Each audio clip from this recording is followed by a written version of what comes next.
नमस्कार। आज हम एक बहुत ही कह सकते हैं एक डरावनी लोक कथा की परतों को खोलने वाले हैं। देखिए, ये कहानी सिर्फ काले जादू के बारे में नहीं है। ये इस बारे में है कि कैसे एक पूरे समुदाय का डर, उनका अंधविश्वास मिलकर एक ऐसी हकीकत बना सकता है जो असल में एक श्राप को जन्म दे दे। तो चलिए इस कहानी में जरा गहराई से उतरते हैं। जब सच जलाया जाता है तो राख हमेशा कुछ कहती है। कितनी गहरी बात है ना? और यही एक लाइन इस पूरी कहानी का कह लीजिए सार है। सोचिए, एक ऐसा सच जिसे जला दिया गया और फिर उसकी राख से जो निकला उसने सब कुछ बदल कर रख दिया। ये कहानी है अन्याय की और उसके अंजाम की। तो हमारी कहानी शुरू होती है एक गांव से, खेतपुर। अब जरा इस जगह की कल्पना कीजिए। एक ऐसा गांव जहां हवा में सिर्फ धूल नहीं उड़ रही, बल्कि एक अजीब सा डर, एक अंधविश्वास घुला हुआ है। माहौल इतना तनाव भरा था कि बस एक चिंगारी की देर थी और सब कुछ आग में बदल सकता था। तो खेतपुर में हालात कैसे थे? सोचिए, 3 महीने से सूखा पड़ा है, जमीन में दरारें हैं, पूरी तरह बंजर हो चुकी है। आसमान में धूल भरे पीले बादल हैं जो उम्मीद तो जगाते हैं पर कभी बरसते नहीं। और हवा भी ऐसी चलती है मानो कोई सिसकियां ले रहा हो।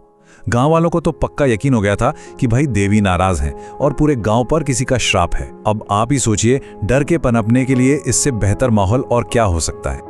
और इसी डर से भरे माहौल के बीच हमारी कहानी की मुख्य पात्र आती हैं सावित्री। वो गांव की सबसे सम्मानित वैद्य थीं, जड़ी बूटियों की माहिर, जिनके हाथ में शिफा थे। लेकिन फिर आई वो एक रात, एक ऐसी रात जब वो रूपा नाम की एक औरत की डिलीवरी करा रही थीं। और उसी रात सब कुछ बदल गया। बच्चा तो इस दुनिया में आ गया, लेकिन रूपा नहीं बची। और बस यही वो पल था, गांव वालों का जो सालों का भरोसा था ना सावित्री पर, वो एक झटके में नफरत में बदल गया। उनका जो दुख था वो फौरन एक भयानक गुस्से में तब्दील हो गया। और उस गुस्से का निशाना कौन बना? जाहिर है, सावित्री। ये देखना वाकई में बहुत अजीब है कि कैसे एक ही इंसान की पहचान रातों रात बदल जाती है। देखिए, जो औरत कल तक वैद्यमयी थी, सबकी सम्मानित, आज उसे चुड़ैल कहा जा रहा था। जो कल तक प्रसव में औरतों की जान बचाती थी, आज उस पर इल्जाम था कि मेरी बहू को मार डाला। जिसकी जड़ी बूटियां दवा थीं, उसी की प्रार्थनाओं को अब काला जादू बताया जा रहा था। मतलब सोचिए जरा। और सावित्री ने अपनी सफाई में एक बहुत ही सीधा, बहुत ही लॉजिकल सवाल पूछा।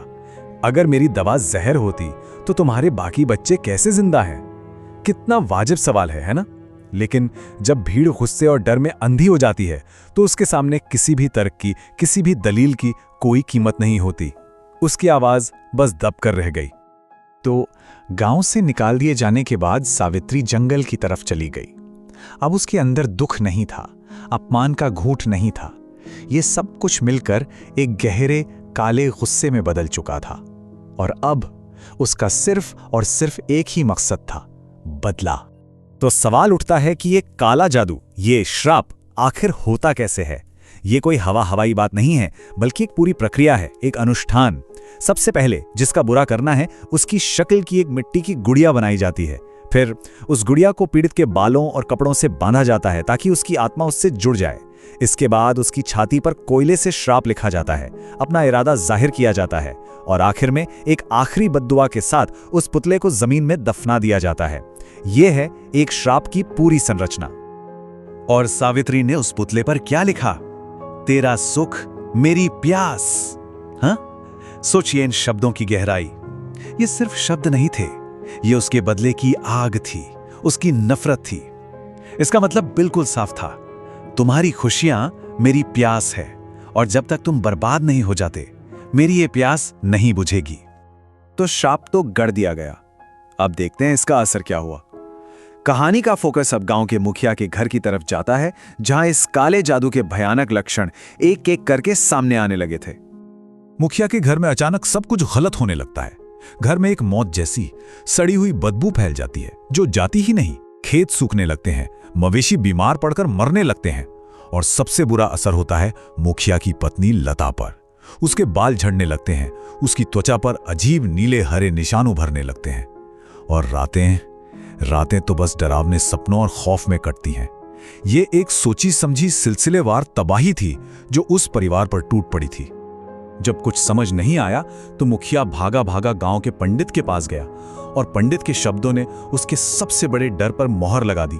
पंडित ने कहा, यह साधारण नहीं है, ये काला जादू है। एक साया, ठंडा और काला, तुम्हारे घर का चक्कर लगा रहा है। और पंडित ने सिर्फ समस्या नहीं बताई, एक चेतावनी भी दी, एक डेडलाइन कि पूर्णिमा की रात से पहले उस दबे हुए पुतले को ढूंढकर नष्ट करना ही होगा। अगर ऐसा नहीं हुआ तो पूरा परिवार खत्म हो जाएगा। अब ये एक दौड़ थी वक्त के खिलाफ। और बस इसी चेतावनी के साथ उस कहानी की सबसे भयानक रात की शुरुआत होती है। मुखिया और उसके कुछ आदमी आधी रात को उस वीरान पुराने काली मंदिर की तरफ निकल पड़ते हैं, उसी जगह जहां उन्हें शक था कि सावित्री ने उस पुतले को दफनाया है। तो उस रात हुआ क्या? रात का तीसरा पहर था। मुखिया और उसके आदमी उस पुराने मंदिर में खुदाई शुरू करते हैं। अचानक उनके फावड़े किसी कपड़े में लिपटी चीज से टकराते हैं और एक भयानक बदबू हवा में फैल जाती है।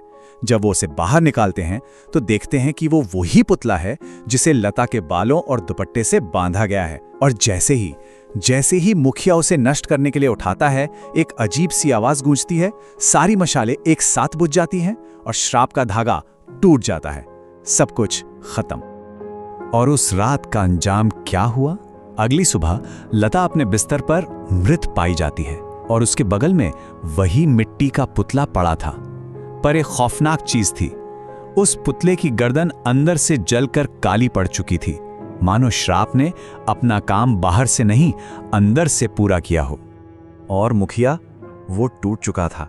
उसके आखिरी शब्द थे, मैं तो बस अपने घर को बचाना चाहता था।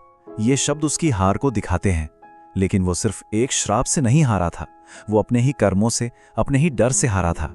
जिस डर ने उसे सावित्री के खिलाफ खड़ा किया था, उसी डर ने आखिर में उसका सब कुछ छीन लिया। और इस कहानी का अंत हम सावित्री के उसी सवाल पर करते हैं जो वो शायद खुद से या दुनिया से पूछ रही थी। ये सवाल सिर्फ उस कहानी के किरदारों के लिए नहीं है, ये हम सब के लिए है। ये सोचने पर मजबूर करता है कि क्या डर और नफरत के साये में जीना सांस लेते हुए भी मौत के बराबर नहीं है? तो सवाल ये है, कौन सच में जिंदा है और कौन पहले ही मर चुका है?